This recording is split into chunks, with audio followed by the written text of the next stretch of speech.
조용한 군사기지, 깜빡이는 경광등 아래 두 사람의 눈빛이 부딪힙니다. 여자니까 봐줬다. 그 한마디가 모든 걸 바꿨습니다. 누군가는 그 말을 잊었지만 누군가는 그 말을 인생으로 새겼습니다. 그녀는 그날의 웃음을 기억했습니다. 그가 웃을 때 누군가는 죽어 있었고 누군가는 무너지고 있었습니다. 그녀는 복수를 원한 게 아니었습니다. 진실을 원했을 뿐이었죠. 하지만 진실은 언제나 피를 부릅니다. 숨겨진 명령, 조작된 사고, 그리고 끝내 밝혀진 배신. 이 모든 건 단 하나의 이유에서 시작됐습니다. 여자니까 봐줬다. 이제 봐주는 건 끝났습니다. 그녀의 총구는 진실을 향해 있습니다. 그리고 오늘 그의 마지막 웃음이 끝났습니다. 지금 사연 시작합니다. 서울 남태령 새벽 4시 반이면 어김없이 훈련장에 불이 들어왔습니다. 특전사 부대 안쪽 아직 어둠이 가시지 않은 운동장을 한 사람이 묵묵히 달리고 있었습니다. 윤서진 중령이었습니다. 41의 나이 여자로서는 이례적으로 특전사에 배치된 유일한 여군 지휘관이었죠. 서진은 매일 이 시간 대원들보다 30분은 먼저 일어나 운동장을 돌았습니다. 한 바퀴, 두 바퀴, 세 바퀴. 숨이 차올라도 속도를 늦추지 않았습니다. 이건 단순한 체력 훈련이 아니었습니다. 스스로에게 증명하는 시간이었죠. 나는 할 수 있다고, 나는 여기 있을 자격이 있다고 말입니다. 훈련장 한쪽에서 일찍 나온 남자 대원 몇 명이 서진을 보며 고개를 끄덕였습니다. 그들은 서진을 강철 누나라고 불렀습니다. 존경의 의미도 있었지만 어딘가 경계하는 느낌도 섞여 있었습니다. 여자지만 남자들보다 강하다는 것, 그게 때로는 불편한 진실이 되기도 했으니까요. 서진은 그런 시선들을 느끼면서도 애써 신경 쓰지 않는 척했습니다. 하지만 속으로는 알고 있었습니다.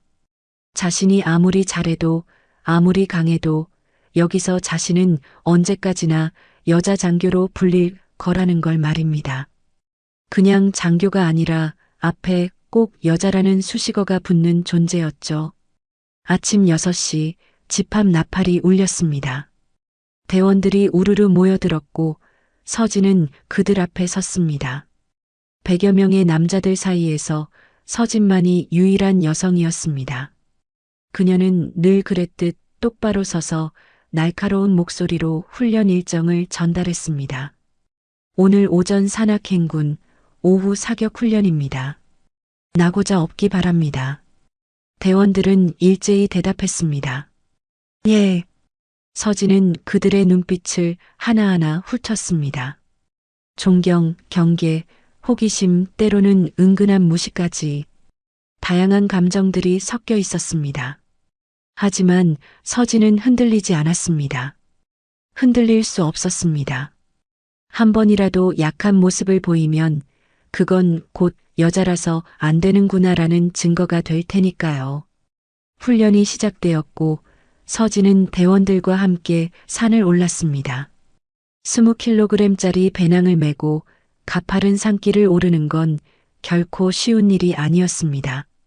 하지만 서진은 절대 뒤처지지 않았습니다. 오히려 앞장서서 걸었고 가끔 뒤를 돌아보며 대원들을 독려했습니다. 더 빨리. 실전에서는 이것보다 10배는 힘듭니다. 대원들은 헉헉거리며 따라왔습니다. 어떤 이는 중얼거렸습니다. 저 누나 진짜 괴물이야.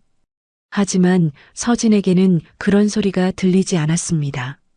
아니, 들리더라도 신경 쓰지 않았습니다.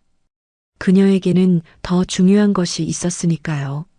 바로 자신이 이 자리에 있을 자격을 매일매일 증명하는 것이었습니다. 오후가 되자 사격 훈련이 시작되었습니다. 서진은 소총을 들고 사격장에 섰습니다. 방아쇠를 당길 때마다 관역 한가운데를 정확히 맞췄습니다. 10발 중 10발 모두 명중이었습니다. 대원들은 감탄했지만 서진은 무표정했습니다. 이 정도는 당연한 거였으니까요. 저녁이 되어 훈련이 끝나자 서진은 혼자 숙소로 돌아왔습니다. 남자 대원들은 함께 어울려 저녁을 먹고 담소를 나누지만 서진은 언제나 혼자였습니다. 그게 불문율이었습니다. 여자 장교는 남자들과 어울리기 어렵다는 것, 그건 누가 말하지 않아도 모두가 아는 사실이었죠. 서진은 작은 방에 앉아 창밖을 바라봤습니다. 어둠이 내리고 있었습니다. 그녀는 문득 생각했습니다. 나는 왜 이렇게 외로울까? 조직은 서진을 인정했습니다.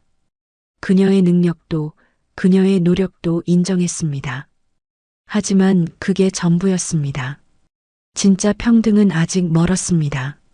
서진은 여전히 여자라는 딱지를 떼지 못했고 그 딱지는 보이지 않는 벽이 되어 그녀를 가두고 있었습니다. 밤이 깊어갔습니다. 서진은 침대에 누워 천장을 바라봤습니다. 내일도 새벽 4시 반에 일어나서 또다시 운동장을 달릴 것입니다. 그리고 대원들 앞에 서서 또다시 강한 척을 할 것입니다. 그게 서진의 일상이었습니다.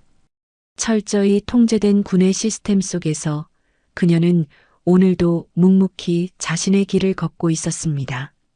하지만 그녀의 내면은 조용한 외침으로 가득했습니다.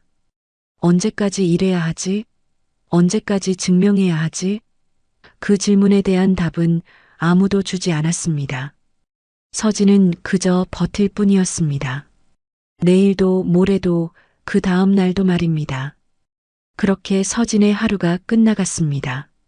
조용한 아침의 나라 특전사 훈련장에서 한 여자 장교의 외로운 싸움은 계속되고 있었습니다. 2010년 가을 국회 국방위원회 청문회장은 긴장감으로 가득했습니다. 군 인사 문제를 다루는 특별 청문회였죠. 방청석에는 기자들과 시민단체 관계자들이 빼곡히 앉아 있었고 증인석 앞에는 여러 장성급 인사들이 줄지어 앉아 있었습니다. 윤서진 중령은 증인으로 출석했습니다. 군복을 단정하게 차려입은 그녀는 서류 뭉치를 손에 들고 자리에 앉았습니다. 심장이 두근거렸지만 얼굴에는 전혀 드러내지 않았습니다. 오늘은 반드시 말해야 했습니다. 군 내부의 성비 불균형 인사 문제를 공개적으로 지적해야 했습니다. 위원장이 서진을 호명했습니다. 윤서진 중령, 준비된 자료를 발표해 주시기 바랍니다. 서진은 천천히 일어섰습니다. 마이크 앞에 서자 모든 시선이 그녀에게 쏠렸습니다. 그녀는 심호흡을 한 번 하고 입을 열었습니다. 존경하는 위원장님, 그리고 위원님들. 저는 오늘 군 내부의 심각한 성비 불균형 문제를 말씀드리고자 이 자리에 섰습니다. 서진은 준비한 자료를 하나씩 펼쳐 보였습니다.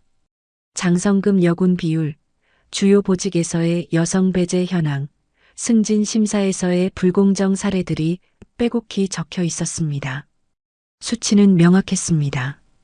여군은 전체 군 인력의 10%가 넘지만 장성급은 1%도 되지 않았습니다.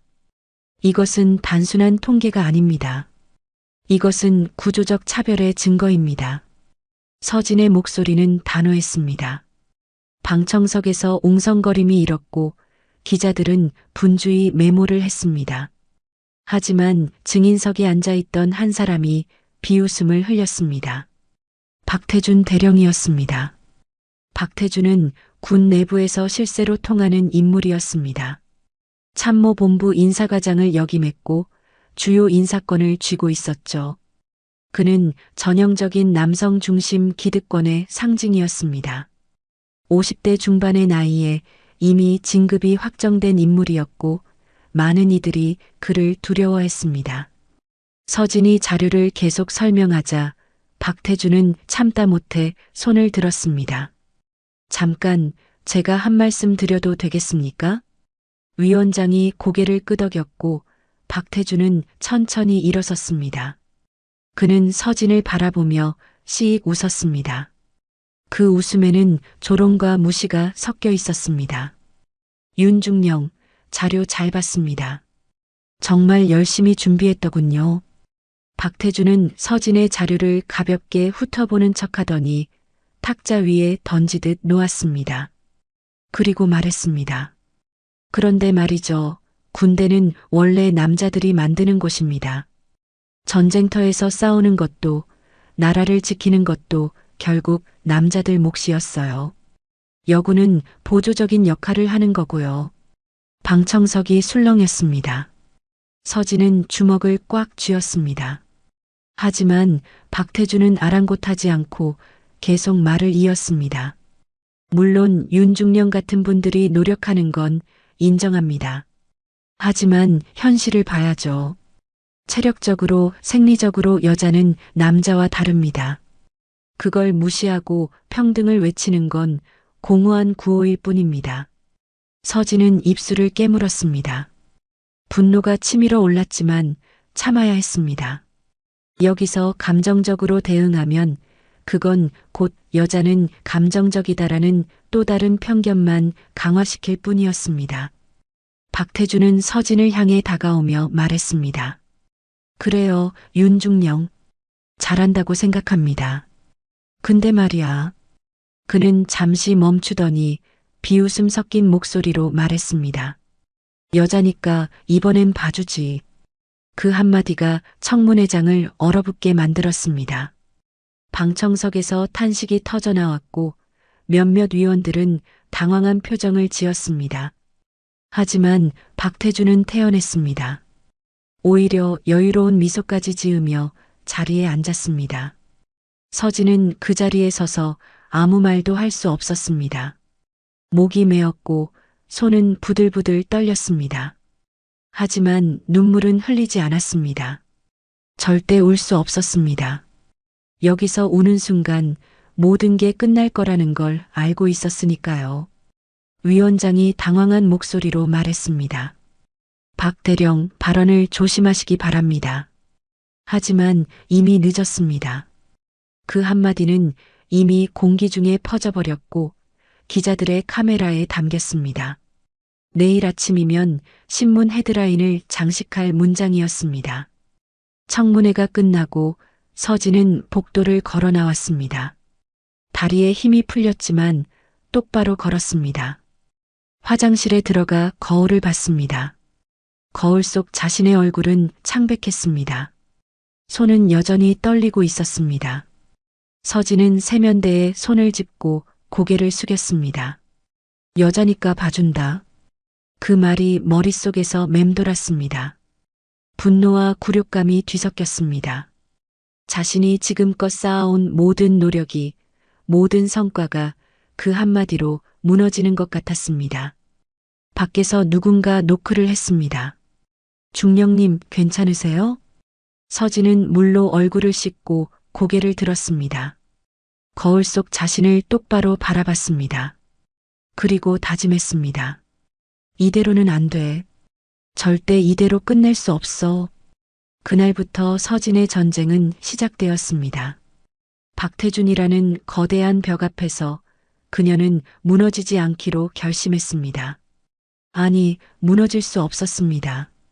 그녀 뒤에는 수많은 여군들이 있었고 그들이 겪을 미래가 달려 있었으니까요. 서진은 화장실을 나와 복도를 걸었습니다. 멀리서 박태준의 뒷모습이 보였습니다. 그는 동료들과 웃으며 이야기하고 있었습니다. 마치 아무 일도 없었다는 듯이 말입니다. 서진은 그 모습을 보며 이를 악물었습니다. 이제 그녀의 싸움은 단순한 승진이나 인정의 문제가 아니었습니다. 이건 존엄의 문제였고 정의의 문제였습니다. 그녀는 반드시 증명할 것입니다. 여자도 할 수 있다는 것을, 아니, 여자이기 때문에 더 강할 수 있다는 것을 말입니다. 청문회 이후 석 달이 지났습니다. 서진은 조용히 결심을 실행에 옮겼습니다. 참모본부에 한 장의 지원서를 제출했죠. 최전방 특수부대 전환훈련 지원서였습니다. 주변에서는 모두 말렸습니다. 중령님, 미쳤어요? 40 넘은 나이에 특수부대 훈련을요? 동기 장교가 걱정스러운 얼굴로 물었습니다. 하지만 서진의 결심은 확고했습니다. 해야 합니다. 이 방법밖에 없어요. 서진은 알고 있었습니다. 말로는 절대 이길 수 없다는 것을요. 박태준 같은 사람들은 아무리 논리적으로 설명해도 듣지 않았습니다. 그들에게 필요한 건 증거였습니다.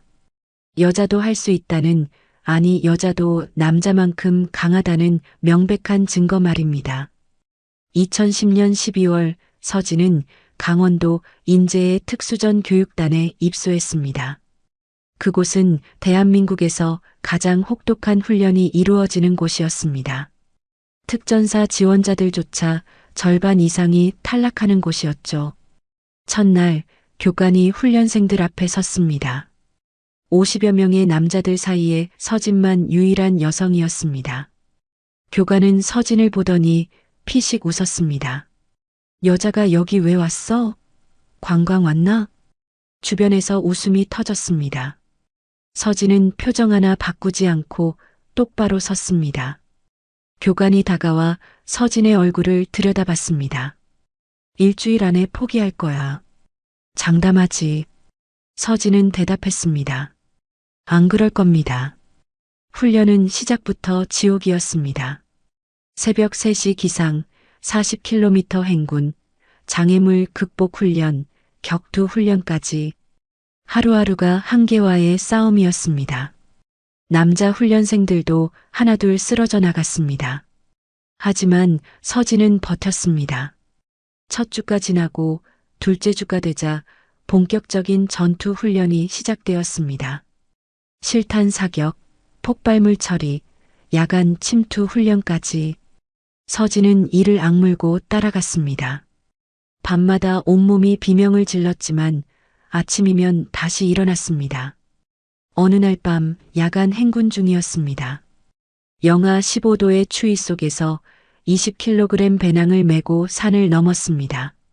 서진의 발은 이미 물집투성이었고 어깨는 멍들어 있었습니다. 하지만 멈출 수 없었습니다. 앞서 가던 남자 훈련생 한 명이 주저앉았습니다. 안 되겠어, 못 가겠어. 교관이 소리쳤습니다. 일어나. 실전에서는 쉴 시간 없어. 하지만 그 훈련생은 일어나지 못했습니다. 결국 들것에 실려나갔습니다. 서진은 그 모습을 보며 이를 더 악물었습니다. 나는 절대 저렇게 안 돼. 석 달째가 되자 서진의 몸은 완전히 달라져 있었습니다. 체지방은 10% 이하로 떨어졌고 근육은 단단해졌습니다. 40km를 완전 무장하고 뛰는 것도 이제는 익숙해졌습니다. 하지만 가장 큰 시험은 따로 있었습니다. 바로 여군 특수전 프로젝트였습니다. 국방부에서 여성 특수전 요원 양성을 위해 실험적으로 시작한 프로젝트였죠. 서진은 그 프로젝트의 첫 번째 지원자가 되었습니다. 프로젝트 책임자인 김대령이 서진을 불렀습니다. 윤중령, 솔직히 말하겠네. 자네가 성공할 거라고 믿는 사람은 거의 없어. 위에서도 반신반의하고 있고. 서진은 답했습니다. 그래서 더 해야 합니다. 김대령은 한숨을 쉬었습니다. 자네 고집은 정말. 알았네. 하지만 기억하게. 자네가 실패하면 이 프로젝트는 영원히 사라질 거야. 그 뒤에 올 여군들의 기회도 함께 말이야. 그 말이 서진에게는 더 큰 책임감으로 다가왔습니다. 이건 단지 자신만의 싸움이 아니었습니다. 수많은 여군들의 미래가 걸린 일이었습니다. 넷째 달 최종 평가가 시작되었습니다. 72시간 동안 산악지대에서 생존하며 주어진 임무를 완수하는 훈련이었습니다. 식량도 물도 최소한만 주어졌습니다. 남은 건 오로지 의지뿐이었습니다. 서진은 홀로 산속을 헤맸습니다. 지도와 나침반만으로 목표 지점을 찾아가야 했습니다. 밤에는 기온이 영하 20도까지 떨어졌습니다. 서진은 나뭇가지로 임시 쉼터를 만들고 몸을 웅크렸습니다. 왜 이렇게까지 하는 거지? 순간 스스로에게 물었습니다. 하지만 곧 답이 떠올랐습니다. 누군가는 해야 하니까. 이틀째 되는 날 서진은 목표 지점에 도착했습니다. 하지만 거기서 기다리고 있던 건 또 다른 시험이었습니다. 적군 역할을 하는 교관들과의 모의 전투였습니다. 서진은 나무 뒤에 숨어 상황을 살폈습니다. 교관 5명이 진지를 치고 있었습니다. 정면 돌파는 불가능했습니다. 서진은 우회로를 찾아 조용히 이동했습니다. 1시간 후 서진은 교관들의 뒤편에 도달했습니다. 그리고 재빠르게 공격을 시작했습니다. 모이탄이 정확히 목표를 맞췄고 교관들은 당황했습니다. 이게 무슨... 서진은 계속 움직이며 공격했습니다. 결국 5명의 교관을 모두 제압했습니다. 임무 완료였습니다. 교관 중 1명이 일어나며 말했습니다. 대단한데? 진짜로. 서진은 숨을 헐떡이며 고개를 끄덕였습니다. 온몸이 땀으로 젖어 있었고 다리는 후들거렸습니다. 하지만 해냈습니다. 해낼 수 있었습니다. 최종 평가가 끝나고 결과가 발표되었습니다. 서진은 전체 훈련생 중 상위 10% 안에 들었습니다. 여자로서는 최초였고 남자들과 비교해도 뛰어난 성적이었습니다. 수료식 날 김대령이 서진에게 배지를 달아주며 말했습니다. 축하하네, 윤중령. 자네가 해냈어. 서진은 그 배지를 보며 생각했습니다. 이제 시작이라고. 이제부터가 진짜 싸움이라고 말입니다. 박태준에게 그리고 세상에 증명할 준비가 되었습니다. 여자도 할 수 있다는 것을, 아니 여자이기 때문에 더 강할 수 있다는 것을요. 2015년 봄 윤서진은 준장으로 진급했습니다. 특수전 프로젝트의 성공적인 완수와 뛰어난 지휘 능력을 인정받은 결과였죠. 군 역사상 최초로 여성 특수전 부대장이 탄생한 순간이었습니다. 진급식 날 많은 이들이 축하했지만 서진은 마냥 기쁘지만은 않았습니다. 왜냐하면 박태준은 이미 그녀보다 훨씬 높은 곳에 있었기 때문입니다. 소장으로 진급한 박태준은 참모본부 작전참모부장이 되어 있었습니다. 군의 핵심 인사권과 작전권을 모두 쥔 자리였죠. 서진이 아무리 올라가도 박태준은 항상 그 위에 있었습니다. 그리고 박태준의 영향력은 여전히 막강했습니다. 서진의 여군 특수전 프로젝트도 사실은 박태준의 서명한 줄이면 언제든 중단될 수 있는 위태로운 상황이었습니다.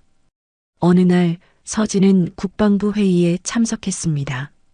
차기 연도 훈련 계획을 논의하는 자리였는데 박태준도 배석해 있었습니다. 서진이 여군 특수전 부대 확대 계획을 발표하자 박태준이 손을 들었습니다. 잠깐만요. 윤 준장, 그 계획은 예산 낭비 아닌가요? 실효성이 있다고 보십니까? 서진은 침착하게 답했습니다. 데이터가 증명합니다. 여성 특수요원들의 임무 성공률은 남성과 동등하거나 오히려 높습니다. 박태준은 비웃듯 말했습니다. 데이터는 조작할 수도 있죠. 현장에서는 다릅니다. 회의실에 긴장감이 흘렀습니다. 서진은 참았습니다. 여기서 감정적으로 대응하면 안 된다는 걸 알고 있었으니까요. 하지만 속으로는 분노가 끓어올랐습니다. 그해 여름 큰 사건이 터졌습니다. 강원도에서 훈련 중이던 헬기 한 대가 추락한 겁니다. 탑승했던 특수전 요원 5명 중 3명이 목숨을 잃었습니다. 그중 1명이 서진의 부하 여군 중이었습니다. 서진은 사고 현장으로 달려갔습니다. 검게 그을린 헬기 잔해를 보며 주먹을 쥐었습니다. 28살의 젊은 중위가 그렇게 죽었습니다. 꿈 많고 열정 넘치던 후배였는데 말입니다. 군 당국은 즉시 사고 조사에 들어갔습니다. 며칠 후 발표된 조사 결과는 조종 미숙이었습니다. 조종사의 실수로 인한 사고라는 거였죠. 언론도 그렇게 보도했습니다. 하지만 서진은 뭔가 이상함을 느꼈습니다. 그 조종사는 20년 경력의 베테랑이었습니다. 수백 번도 넘게 그 지역을 비행했던 사람이었죠. 그런 사람이 갑자기 실수를 한다는 게 납득이 가지 않았습니다. 서진은 조용히 독자적인 조사를 시작했습니다. 사고 당시 정비 기록을 확인하고 동료 조종사들을 만나 이야기를 들었습니다. 그리고 점점 이상한 점들이 드러나기 시작했습니다. 사고 전날 헬기에 긴급 정비가 있었다는 기록이 있었습니다. 하지만 정비 내용이 구체적으로 명시되지 않았습니다. 그저 점검 완료라고만 적혀 있었죠. 서진은 그 정비를 담당했던 기술자를 찾아갔습니다. 그날 무슨 일이 있었습니까? 기술자는 불안한 표정으로 고개를 저었습니다. 저도 잘 모릅니다. 위에서 지시가 내려와서 점검만 했을 뿐입니다. 누가 지시했습니까? 기술자는 입을 다물었습니다. 하지만 그의 눈빛이 말해주고 있었습니다. 뭔가 숨기고 있다는 것을요. 서진은 더 파고들었습니다. 사고 당시 교신 기록을 입수했고 그 안에서 이상한 점을 발견했습니다. 사고 직전 관제탑에서 이상한 명령이 내려왔다는 겁니다. 평소와 다른 비행 경로를 지시했다는 거였죠. 왜 갑자기 경로를 바꾸라고 했을까? 서진은 관제 기록을 뒤졌습니다. 그리고 거기서 결정적인 단서를 찾았습니다. 그 명령을 내린 사람의 서명이 있었는데 그 필체가 낯익었습니다. 어디서 본 것 같은데. 서진은 기억을 더듬었습니다. 그날 밤 서진은 자신의 사무실에서 오래된 문서들을 뒤지다가 하나를 발견했습니다. 몇 년 전 작전 계획서였는데 거기에도 똑같은 필체의 서명이 있었습니다. 박태준의 서명이었습니다. 서진의 등골이 오싹해졌습니다. 설마. 다음 날 서진은 더 깊이 조사했습니다. 박태준의 최근 행적을 추적하고 그와 연결된 인물들을 찾아냈습니다. 그리고 놀라운 사실을 알게 되었습니다. 박태준이 비밀리에 운영하는 계좌가 있다는 겁니다. 서진은 신중하게 움직였습니다. 증거를 확보하기 위해 내부 감사관을 찾아갔습니다. 하지만 감사관은 난색을 표했습니다. 준장님, 그분은 소장입니다. 함부로 건드릴 수 있는 분이 아닙니다. 하지만 증거가 있습니다. 증거만으로는 부족합니다. 더 확실한 게 필요합니다. 서진은 물러서지 않았습니다. 며칠을 밤낮 없이 조사한 끝에 결정적인 문서를 찾아냈습니다. 박태준이 방산업체로부터 뇌물을 받은 정황이 담긴 거래 내역서였습니다. 그리고 그 업체가 바로 사고 헬기의 부품을 납품한 곳이었습니다. 이제 알겠어. 불량 부품을 납품하고 그걸 숨기기 위해. 서진은 온몸에 소름이 돋았습니다. 박태준은 자신의 비리를 숨기기 위해 사고를 조작했던 겁니다. 3명의 목숨을 그렇게 희생시킨 거였습니다. 서진은 모든 증거를 정리했습니다. 그리고 상부에 보고할 준비를 했습니다. 하지만 한편으로는 두려웠습니다. 박태준의 힘이 얼마나 큰지 알고 있었으니까요. 하지만 물러설 수는 없었습니다. 이번에는 당신을 놓치지 않을 겁니다. 박태준. 서진은 보고서를 봉투에 넣으며 중얼거렸습니다. 이제 진짜 전쟁이 시작될 참이었습니다. 총성 없는 전쟁, 하지만 더 위험한 싸움이 그녀를 기다리고 있었습니다. 2016년 가을, 서진은 모든 증거를 들고 국방부 감찰실을 찾아갔습니다. 두툼한 파일에는 박태준의 비리 정황이 빼곡히 담겨 있었습니다. 헬기 사고 조작 의혹, 방산업체 뇌물 수수, 비밀 계좌 거래 내역까지 말입니다. 감찰실장은 서진의 보고서를 받아들고 천천히 읽어내려갔습니다. 표정이 점점 굳어졌습니다. 한참을 읽던 그가 고개를 들었습니다. 윤 준장, 이건 심각한 내용입니다. 그래서 보고하는 겁니다. 감찰실장은 잠시 망설이더니 말했습니다. 하지만 상대가 박태준 소장입니다. 신중해야 합니다. 신중하게 조사했습니다. 증거는 명확합니다. 감찰실장은 한숨을 쉬었습니다. 알겠습니다. 검토해 보겠습니다. 서진은 안도의 한숨을 쉬며 감찰실을 나왔습니다.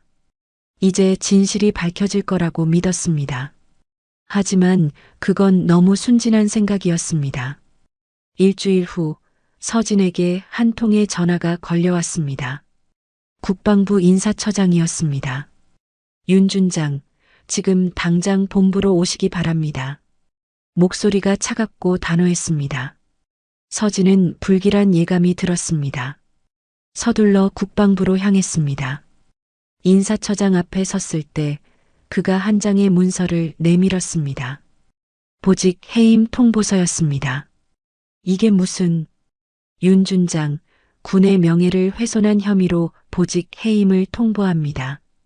서진은 믿을 수 없다는 표정으로 문서를 바라봤습니다. 제가 뭘 잘못했습니까? 근거 없는 의혹을 제기하여 조직을 혼란에 빠뜨렸습니다. 그리고 상관에 대한 명예훼손 소지가 있습니다. 근거 없다니요? 저는 명확한 증거를 제시했습니다. 인사처장은 고개를 저었습니다. 그 증거들은 재검토 결과 신빙성이 떨어진다고 판단되었습니다. 서진은 온몸에 힘이 빠지는 걸 느꼈습니다. 그들이 증거를 묵살한 겁니다. 아니, 어쩌면 박태준이 미리 손을 쓴 거였죠. 이건 부당합니다. 결정은 이미 내려졌습니다. 이의를 제기하고 싶으면 절차를 따르십시오. 서진은 비틀거리며 밖으로 나왔습니다. 복도에서 우연히 박태준과 마주쳤습니다. 그는 여유로운 미소를 지으며 지나갔습니다. 그 미소가 말하고 있었습니다. 내가 이긴 거야. 며칠 후 언론의 기사들이 쏟아지기 시작했습니다. 감정적인 여군 장성, 조직 혼란 초래, 근거 없는 의혹 제기한 윤서진 준장 보직 해임, 여군 특수전 프로젝트, 신뢰성 의문 같은 제목들이었습니다. 서진은 신문을 보며 주먹을 쥐었습니다. 모든 게 왜곡되어 있었습니다. 자신이 증거를 가지고 정당하게 문제를 제기했는데 오히려 감정적이고 무책임한 사람으로 몰리고 있었습니다. 동료들도 하나둘 떠나갔습니다. 어떤 이는 대놓고 말했습니다. 준장님, 왜 그러셨어요?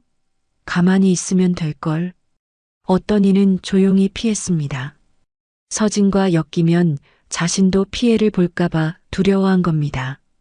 밤이 되자 서진은 혼자 집에 앉아 있었습니다. 텅 빈 거실에 혼자 앉아 소주병을 열었습니다. 한 잔, 두 잔, 세 잔. 술이 목구멍을 타고 내려갔지만 속은 더 쓰라렸습니다. 내가 뭘 잘못한 거지. 서진은 중얼거렸습니다. 옳은 일을 했다고 믿었는데 왜 이렇게 된 걸까요? 진실을 말했을 뿐인데 왜 자신이 벌을 받아야 하는 걸까요? 명예도, 지위도, 꿈도 모두 무너졌습니다. 25년간 쌓아온 모든 것이 한순간에 무너져 내렸습니다. 서진은 소파에 몸을 기댔습니다. 천장이 빙글빙글 돌았습니다. 이 나라에서 여자는 언제까지 증명해야 하지? 서진은 스스로에게 물었습니다. 아무리 잘해도 아무리 노력해도 결국 여자라는 이유로 무시당하는 현실이 너무 억울했습니다. 박태준의 그 말이 다시 떠올랐습니다. 여자니까 봐준다. 결국 그 말대로 된 겁니다. 서진은 소주병을 내려놓고 눈을 감았습니다. 눈물이 흘러내렸습니다. 처음이었습니다. 군에 들어온 이후 처음으로 우는 거였습니다. 그동안 참고 참았던 모든 감정이 한꺼번에 터져 나왔습니다. 분노도, 억울함도, 외로움도 모두 눈물이 되어 흘렀습니다. 서진은 한참을 울었습니다. 아무도 보지 않는 밤, 혼자서 소리 없이 울었습니다. 다음 날 아침 서진은 침대에 누워 천장을 바라봤습니다. 일어나고 싶지 않았습니다. 뭘 해야 할지도 모르겠고 뭘 할 수 있을지도 모르겠었습니다. 핸드폰이 울렸습니다. 동기여군 대령이었습니다. 서진아, 괜찮아? 서진은 대답하지 못했습니다. 목이 메었습니다. 나 알아. 다 알아. 내가 옳았어. 근데 세상이 그걸 인정 안 해주는 거지. 언니, 나 이제 어떡하면 돼? 버텨. 그냥 버티는 거야. 내가 쓰러지면 우리 다 쓰러지는 거야. 전화를 끊고 서진은 다시 천장을 바라봤습니다. 버티라고 했습니다. 하지만 어떻게 버텨야 할까요?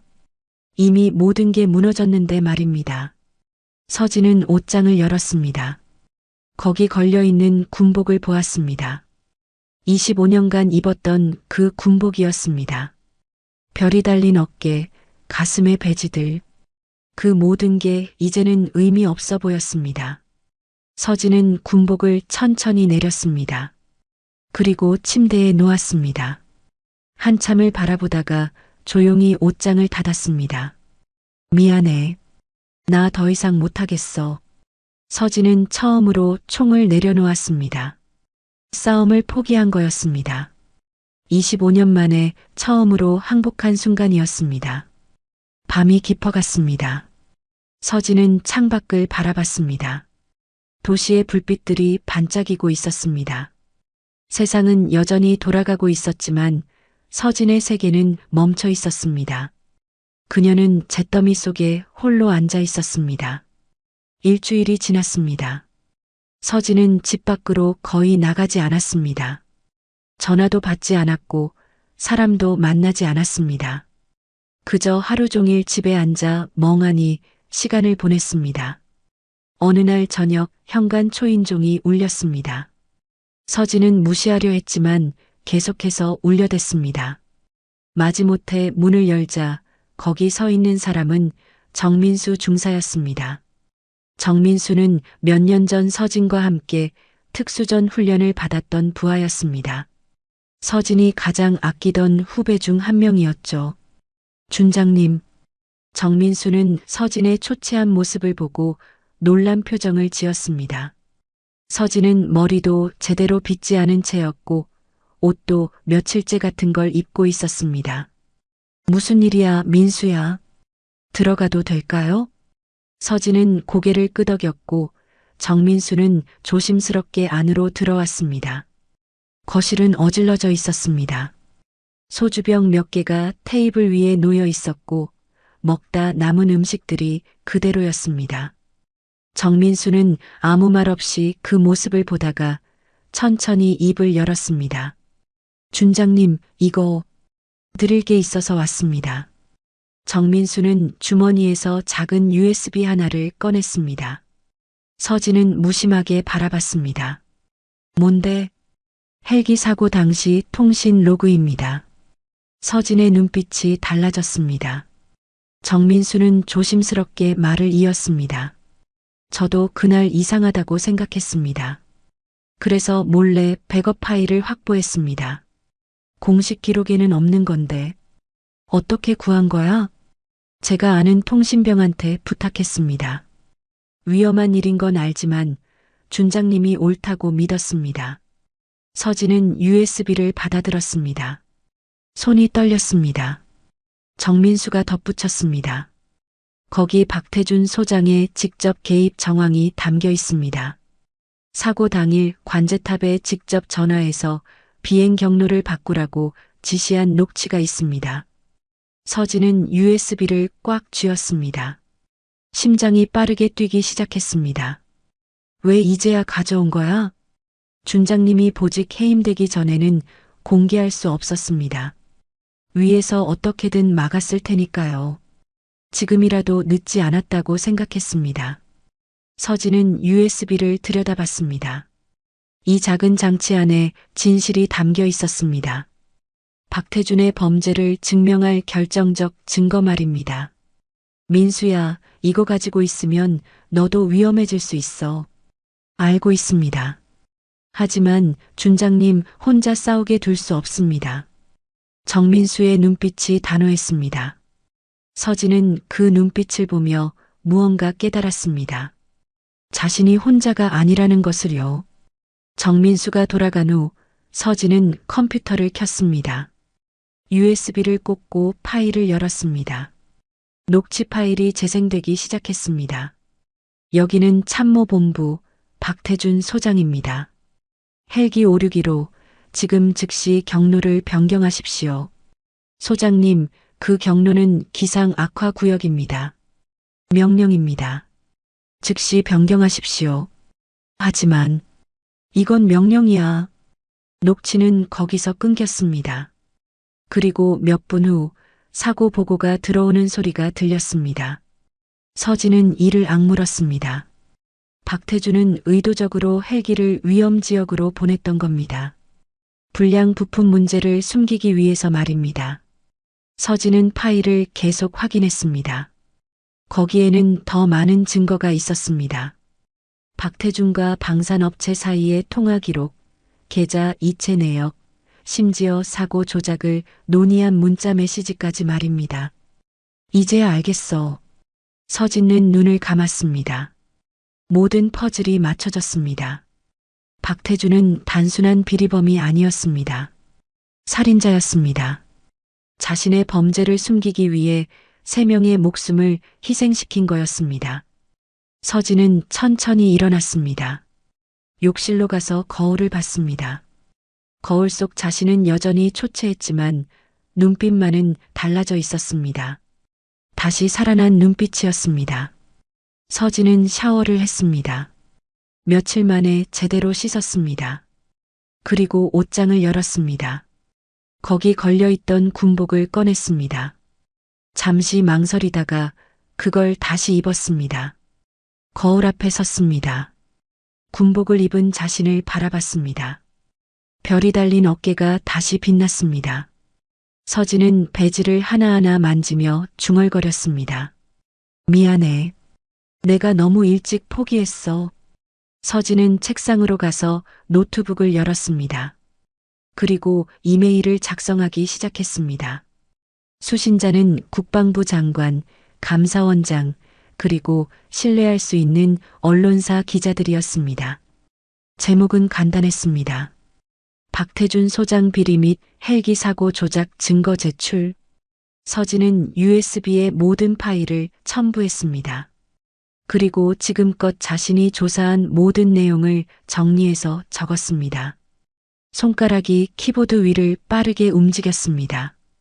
마지막 문장을 적었습니다. 진실은 반드시 밝혀져야 합니다. 그것이 희생된 이들을 위한 최소한의 예의입니다. 서진은 잠시 멈췄습니다. 이 이메일을 보내는 순간 다시는 돌이킬 수 없다는 걸 알고 있었습니다.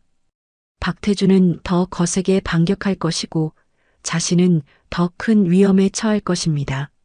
하지만 물러설 수 없었습니다. 죽어간 3명의 군인들을 생각했습니다. 특히 28살의 그 여군 중위를 떠올렸습니다. 그녀의 꿈은 무엇이었을까요? 얼마나 무서웠을까요? 서진은 마우스를 클릭했습니다. 전송. 이메일이 발송되었습니다. 서진은 노트북을 덮고 창밖을 바라봤습니다. 해가 지고 있었습니다. 하지만 어둠이 두렵지 않았습니다. 오히려 새벽이 올 거라는 확신이 들었습니다. 서진은 조용히 말했습니다. 이제부터 내가 봐주는 건 없다. 군복을 다시 입은 그녀는 더 이상 무너진 사람이 아니었습니다. 잿더미 속에서 다시 일어선 전사였습니다. 이제 진짜 싸움이 시작될 참이었습니다. 그리고 이번에는 절대 지지 않을 거였습니다. 2022년 봄 서울중앙지방법원 대법정은 긴장감으로 가득했습니다. 군검찰이 박태준 전 소장을 기소한 역사적인 재판이 시작된 날이었습니다. 방청석에는 기자들과 시민들이 빼곡히 앉아 있었고 카메라 플래시가 끊임없이 터졌습니다. 피고석에 박태준이 앉았습니다. 더 이상 소장 계급장을 달지 않은 그는 평범한 정장 차림이었습니다. 하지만 그의 표정은 여전히 여유로웠습니다. 마치 이 모든 게 곧 끝날 해프닝이라고 믿는 듯했죠. 증인석에는 윤서진이 섰습니다. 준장 계급장을 단 그녀는 똑바로 서서 법정을 바라봤습니다. 재판장이 망치를 두드렸습니다. 증인은 선서해 주시기 바랍니다. 서진은 오른손을 들고 선서했습니다. 양심에 따라 숨김없이 사실 그대로 말하고 만일 거짓말이 있으면 위증의 벌을 받기로 맹세합니다. 검사가 일어나 서진에게 물었습니다. 증인께서는 2015년 헬기 추락 사고에 대해 조사하셨다고 들었습니다. 그 과정을 설명해 주시겠습니까? 서진은 차분하게 답했습니다. 사고 당시 조종사는 20년 경력의 베테랑이었습니다. 하지만 공식 조사 결과는 조종 미숙이었습니다. 저는 그게 납득되지 않아 독자 조사를 시작했습니다. 그래서 무엇을 발견하셨습니까? 사고 전날 긴급 정비 기록이 있었지만 구체적인 내용이 없었습니다. 그리고 사고 당일 평소와 다른 비행 경로 지시가 있었다는 것도 알게 되었습니다. 검사가 서류를 들어보였습니다. 이것이 그 통신 기록입니까? 네, 맞습니다. 법정에 녹취록이 낭독되었습니다. 박태준의 목소리가 법정에 울려 퍼졌습니다. 여기는 참모본부 박태준 소장입니다. 헬기 561호 지금 즉시 경로를 변경하십시오. 방청석이 술렁였습니다. 박태준은 표정이 굳어졌습니다. 하지만 곧 비웃는 표정을 지었습니다. 검사가 계속 질문했습니다. 증인께서는 피고인이 왜 이런 지시를 내렸다고 판단하십니까? 불량 부품 납품 사실을 숨기기 위해서였습니다. 피고인은 해당 방산업체로부터 뇌물을 받았고 그 대가로 불량 부품이 군에 납품되도록 묵인했습니다. 증거가 있습니까? 네, 있습니다. 서진은 준비한 서류를 제출했습니다. 박태준과 방산업체 사이의 계좌 이체 내역, 통화 기록, 문자 메시지 내역이었습니다. 모든 게 명확했습니다. 박태준의 변호인이 벌떡 일어났습니다. 이에 있습니다. 저 증거들은 불법으로 수집된 것입니다. 재판장이 답했습니다. 증거 능력에 대해서는 추후 판단하겠습니다. 계속 진행하십시오. 검사가 서진에게 마지막 질문을 했습니다. 증인께서는 왜 이 일을 끝까지 추적하셨습니까? 서진은 잠시 침묵했습니다. 그리고 천천히 입을 열었습니다. 3명의 군인이 죽었습니다. 그중 한 명은 제 부하였던 28살 여군 중이었습니다. 그들은 나라를 지키다 죽은 게 아니라 누군가의 범죄를 숨기기 위해 희생되었습니다. 그걸 밝히는 게 제 의무라고 생각했습니다. 방청석에서 작은 탄식이 흘러나왔습니다. 몇몇 사람들은 눈시울을 붉혔습니다. 이제 피고인 신문 차례였습니다. 박태준이 증인석에 섰습니다. 그는 여전히 자신만만한 표정이었습니다.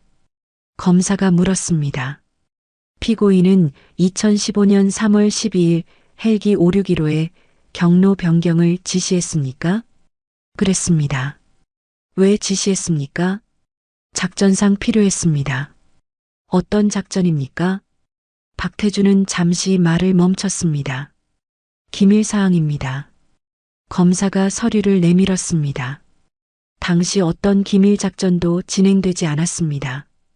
거짓말하고 계신 겁니까? 박태준의 얼굴이 붉어졌습니다. 그건 저만 아는 작전이었습니다. 저만 아는 작전이라니 그게 말이 됩니까? 박태준은 대답하지 못했습니다. 검사가 계속 몰아붙였습니다. 피고인은 DM 산업으로부터 2천만 원을 받았습니까? 그건 개인적인 거래였습니다. 그 업체가 불량 부품을 납품한 업체라는 걸 알고 계셨습니까? 몰랐습니다. 거짓말입니다.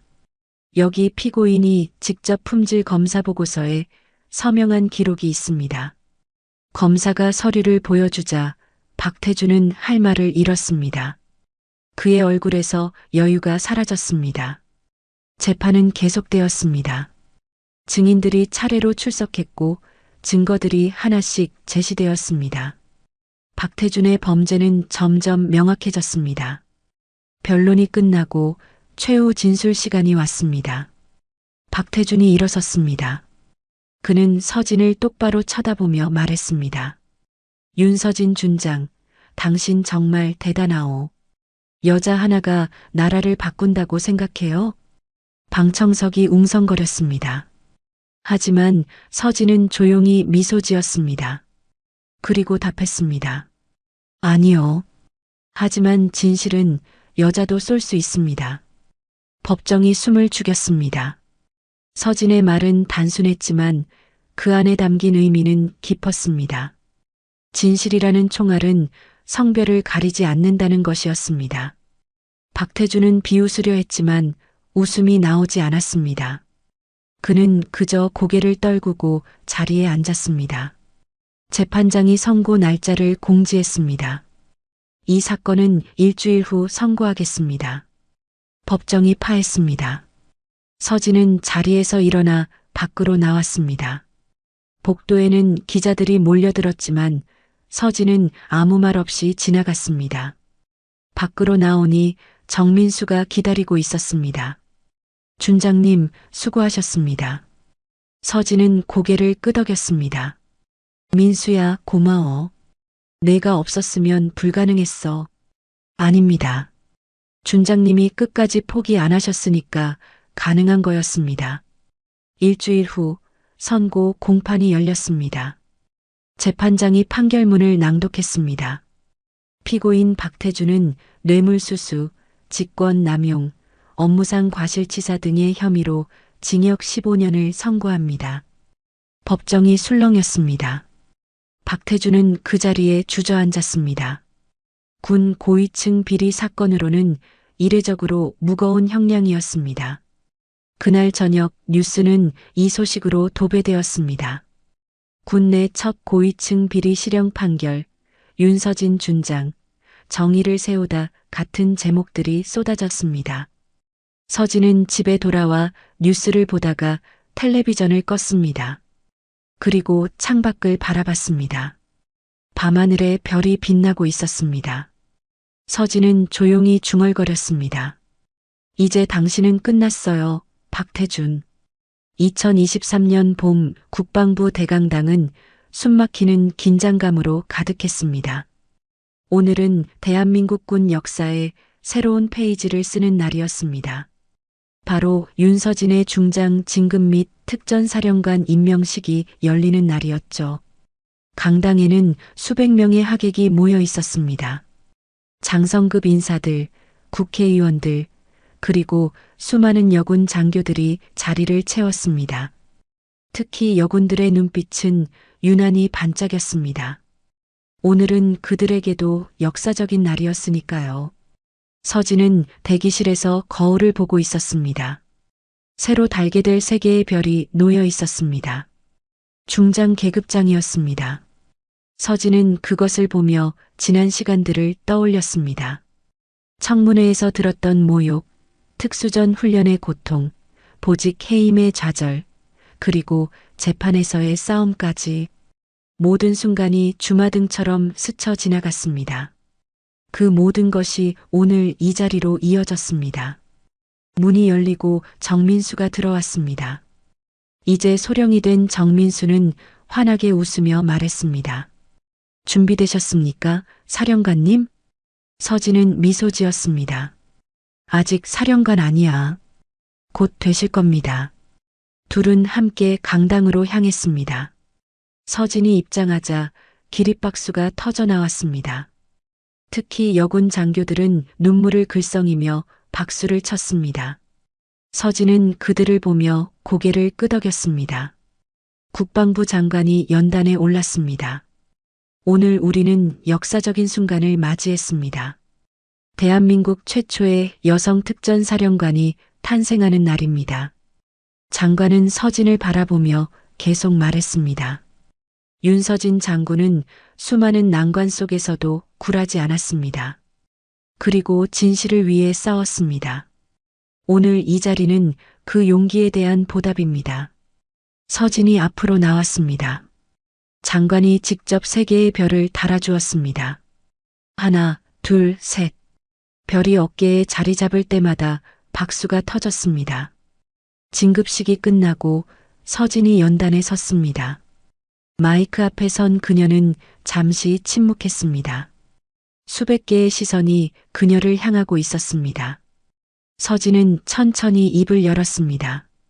존경하는 국방부 장관님, 그리고 참석해 주신 모든 분들께 감사드립니다. 서진은 잠시 말을 멈추고 하늘을 올려다봤습니다.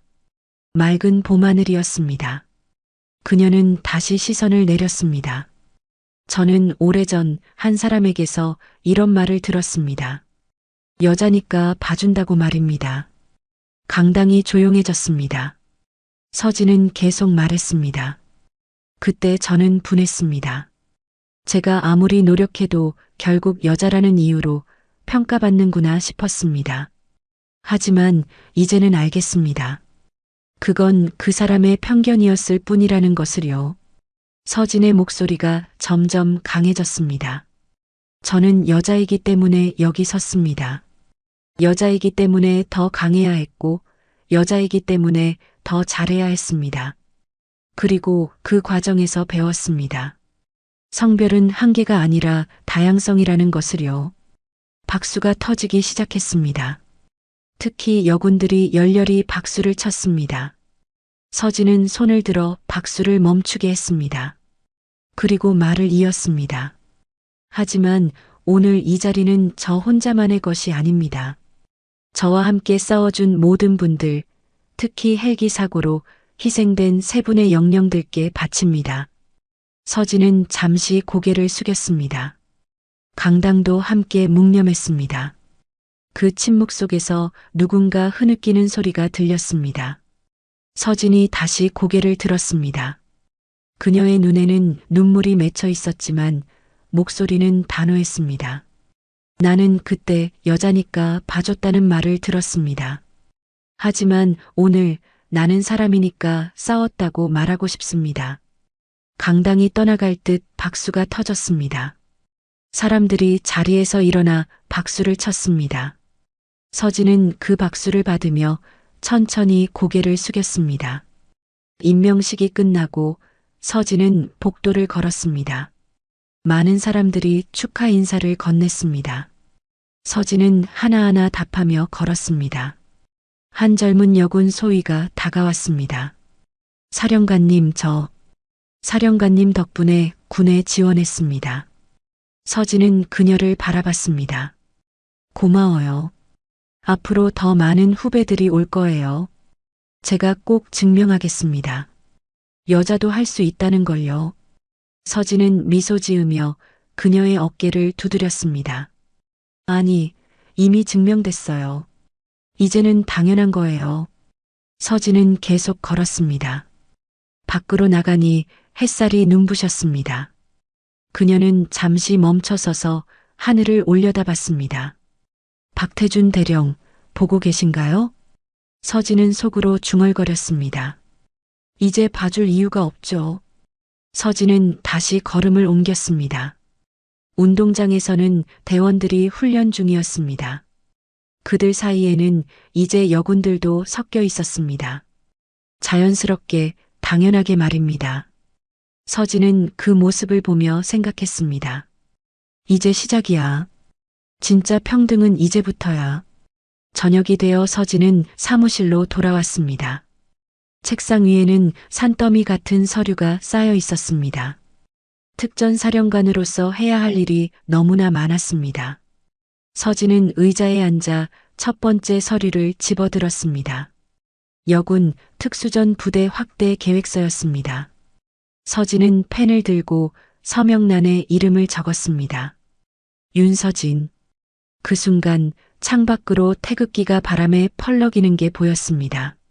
서진은 펜을 내려놓고 일어났습니다. 창가로 가서 태극기를 바라봤습니다. 서진은 조용히 경례했습니다. 그 손끝은 떨림 없이 반듯했습니다. 28년 군 생활 중 가장 떳떳한 경례였습니다. 감사합니다.